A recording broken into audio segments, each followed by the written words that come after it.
I've mentioned before that when I was young, I had an Elvis record collection, which I sold off around about 1990, like many people back then, to replace everything with CDs. There were, however, more than half a dozen lifetime albums that I simply never bought. I would have had about 100 Elvis records at the time, but as I say, more than half a dozen Elvis albums released during his lifetime that I just didn't bother buying. So that does beg the question, are they the worst Elvis albums released during his lifetime? We're going to have a look at those albums today. What were the ones I didn't buy? And I'll let you know what I think about them now. And you tell me what you think about these records too. We're going to go in chronological order. The first album I never bought was How Great Thou Art. From 1967, of course, recorded in 1966. I'm not quite sure why I didn't buy this, because I didn't have most of the material. I did have a KTEL compilation called Inspirations. Did anybody buy that back then? Which had just a few of these songs on, but most of it was unfamiliar to me. I also really liked His Hand in Mine. I remember hearing that album for the first time and totally been blown away by it. It just sounded like an Elvis I'd never heard before. You know, he was singing right from his very soul, it seemed. So looking back, yeah, I'm not sure why I didn't buy this, but now that I do have it, I've noticed that the pink lettering up here kind of matches my shirt. But no, it's a lot weightier, I think, than His Hand in Mine. It also seems to have a greater breadth of material. His Hand in Mine kind of has this gentleness running all the way through it. Even the foot stompers like Working on the Building and Milky White Way, they also sound a little bit gentle at the end of the day. This one definitely sounds like it's got more variety. Elvis's voice had become deeper by this point. His vibrato is also much more pronounced. This album also contains one of my top 3 gospel songs, Elvis gospel songs of all time, being Stand By Me on side 1 there. The album also contains the big hit single Crying in the Chapel, which of course I was familiar with. It seems a little bit out of place here. Probably sold a few extra records, but it reminds me of Stepping Out of Line at the end of Potluck. It kind of seems a little bit out of place, but no big problem. So now, all these years later, I'm really glad I've got this. It's a firm favorite with me now. I think, though, I probably wouldn't have enjoyed it that much at the time, because, as I say, I was a big fan of early Elvis, up to about 1966, really.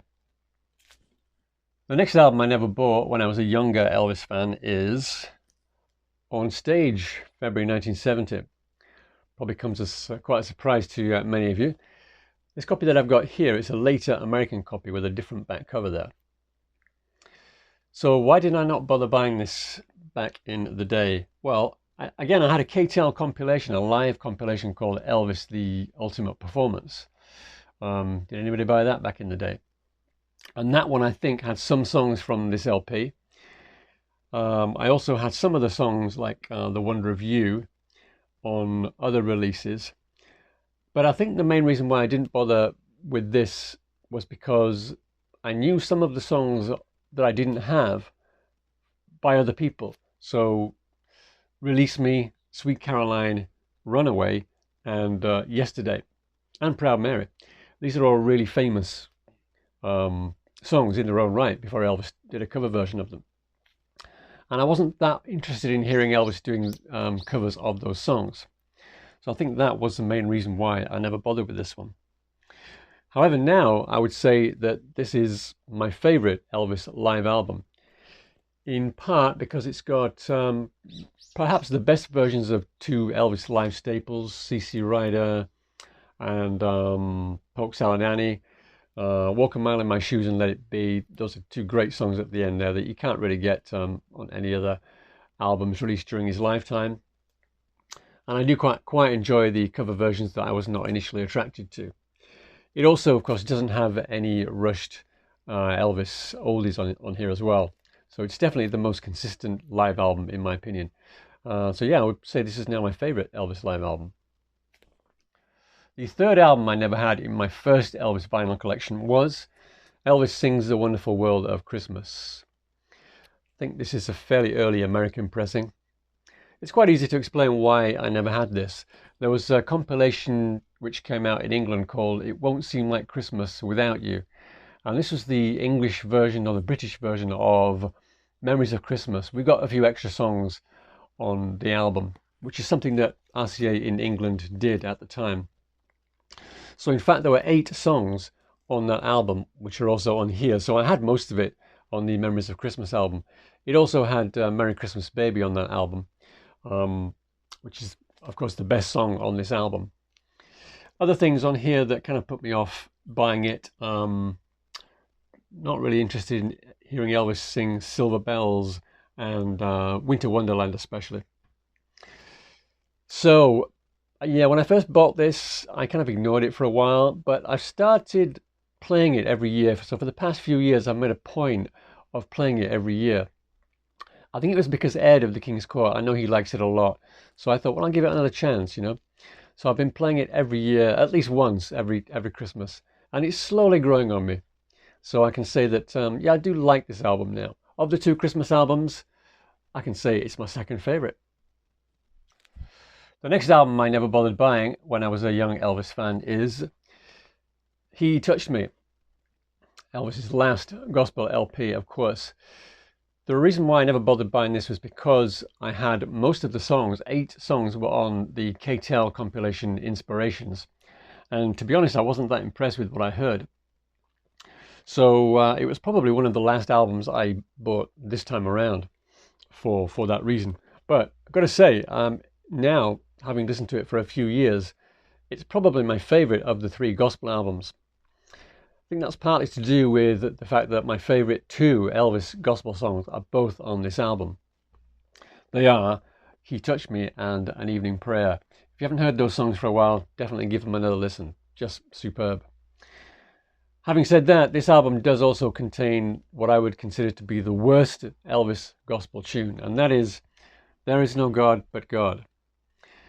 Elvis doesn't sound that interested in the song anyway, but I don't think the songwriter was particularly inspired either, which is a bit of a shame considering the message of the song. He only wrote 1 verse, which Elvis sings 2 times, and the lyrics are not particularly inspiring. But anyway, other than that, it's a great album from start to finish.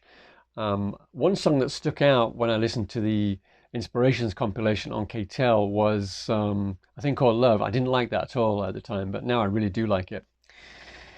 And perhaps another reason why I like this album so much is the backing vocals.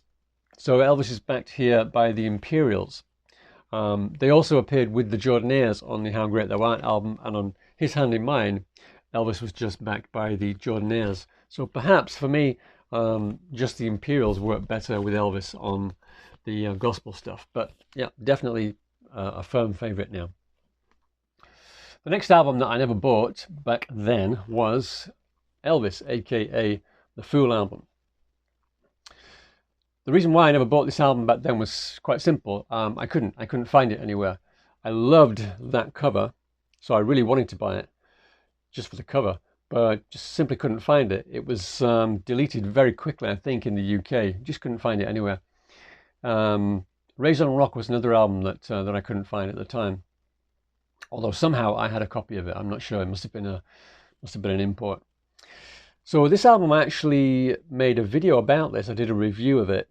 And it was through doing that review that I came to enjoy the album, because the songs taken one by one, it's a bit of a hodgepodge. It doesn't seem to make a lot of sense. But if you think about the songs around a central theme of separation, then this album becomes more enjoyable, I think, despite the sort of diversity of the tunes that are on here. So my favorites among these are the piano songs, the Dylan song Don't Think Twice, It's Alright, and the live song It's Impossible. I also really like the playing on where do I go from here? That's it. I'm looking at the Japanese titles, and it's called Show Me the Way Home in Japanese. What else was I going to say about this album? Nothing. That's it. I do like it. The next album I never bothered buying when I was a young Elvis fan was Elvis recorded live on stage in Memphis. And the reason for this is fairly simple. I didn't really like listening to the live albums. I enjoyed watching the videos of, the TV special on tour, and That's the Way It Is. But I wasn't that keen on listening to the live albums that much. And in particular, I noticed that on the Madison Square Garden album and the Aloha album, the oldies were starting to creep in, the oldies that Elvis knocked off fairly quickly.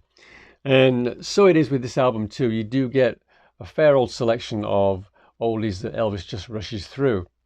But if you look more closely at the titles, there are quite a lot of songs on here that were released live for the first time, like I Got a Woman, Trying to Get to You, Whole Lot of Shaking Going On, How Great Thou Art even. I mean, we're used to seeing these songs live now because of all the versions released on the FTD label and so on. But at the time, there was a fair selection of unreleased songs that had never been released live before. But as I say, I was just kind of not very enthusiastic about listening to the live albums. Now, I do enjoy this one. I think this is probably my favorite of the concert albums, the three, what I would call the Elvis concert albums. This one, Madison Square Garden, and Aloha. Again, partly because of the different songs that are on here, and also because of the upbeat mood that you get. Elvis sounds in great mood. I believe this was the last concert, or very close to the last concert of the tour. Shame about the fake applause, but otherwise, yeah, very good album. I really like this one now. The seventh album that I never bought back then was from Elvis Presley, Boulevard, Memphis, Tennessee. Like other people at the time, I was probably confused by this recorded live thing here. I think maybe RCA perhaps did that along with the standard live pose on the front cover, was maybe to make people think it was a live performance, because I think Elvis's live albums sold better than the studio albums did. Certainly they did in Japan. So that was kind of confusing. I owned 4 of the songs. I knew 4 of the songs from the Our Memories of Elvis series, volume 1 and 2. And to be honest, they weren't among my favorite songs on those 2 LPs. So yeah, just didn't really, I felt it was a bit of a risk buying this album, so I never bothered buying it. Now that I've got it, what do I think of it? Well, I think actually the songs I knew from the Memories albums are my favorites. Never Again, For the Heart, Solitaire, and I'll Never Fall in Love Again. I do like the single Hurt as well, but some of them I've just never gotten into, like Danny Boy, The Last Farewell, Bitter They Are, How Do They Fall, and Love Coming Down. I don't know, I've heard them enough times now, but just never been able to get into them. It's funny because the Jungle Room Sessions songs are split up on 2 albums, this one and Moody Blue, but for some reason Moody Blue got the better songs in my opinion. Although maybe half the album is pretty good. For me, half of it is not that great. It's growing on me, I'll put it that way. It's growing on me. Finally, the last album I never bought when I was a young Elvis fan. This one's a bit of a bonus because it wasn't strictly speaking a lifetime release. It's Elvis in Concert, which of course came out after he died. But had Elvis lived, they still would have brought out the TV special, and they still would have released an album. Whether it would have looked like that, whether it would have had those songs, we'll never know. But I'm pretty sure it would have come out. So now that I've got it, what do I think of this album? Well, the first disc is fairly typical for an Elvis concert as far as the song selection goes, but there are a couple of things that make it unique. The first one being the fan comments, which are interesting the first time you hear it, and never again. He's the king of rock, the king of music. Yeah, not something you want to hear over and over again. And the other thing that you get on this album is the message from Vernon at the end. Again, that's all very sad and not something that people really want to listen to over and over again. The second album is more interesting for the song selection, particularly side D, because most of the songs on the last side had never been released live before. And a couple of them had only been released live once, like What Did I Say and Johnny Be Good. So that's a more interesting side. Sadly, the last song there on the album, And I Love You So, is a bit of a disappointment to me because it's one of my favorite songs on the Today album. And although Elvis does well in the higher parts, the soaring parts, his voice is very shaky in the lower parts. So it's kind of a sad way to end the album, I'm afraid. Yeah, so not one I play very often because there's not very much that's distinctive about it, and ultimately it does make me think about the that final tour and how bad he looked on that TV special. So yeah, not one I play very often. So those are the 7 lifetime releases that I never bothered buying as a young fan, plus Elvis in concert. Turns out that they're not Elvis's worst albums by any means. Most of them have become firm favorites of mine. I'm going to have to try a little bit harder with Boulevard. I'll keep playing Wonderful World of Christmas every Christmas, and maybe I'll give Elvis in concert another chance every once in a while. Right, I'm off. I'm just going to do comment of the week, and then I'll see you next time. Anyway, finally, I want to go back to my previous video in which I talked about the 2 different versions, the 2 different edits of the song Don't You Think It's Time, the so-called single version and the so-called album version. So just to refresh people's memories and mine, because I can't remember this without looking. On the album version of Don't You Think It's Time, Elvis sings Kiss Me Honey at around about the 20-second mark. And on the 45 version, he sings Love Me Honey at that same point.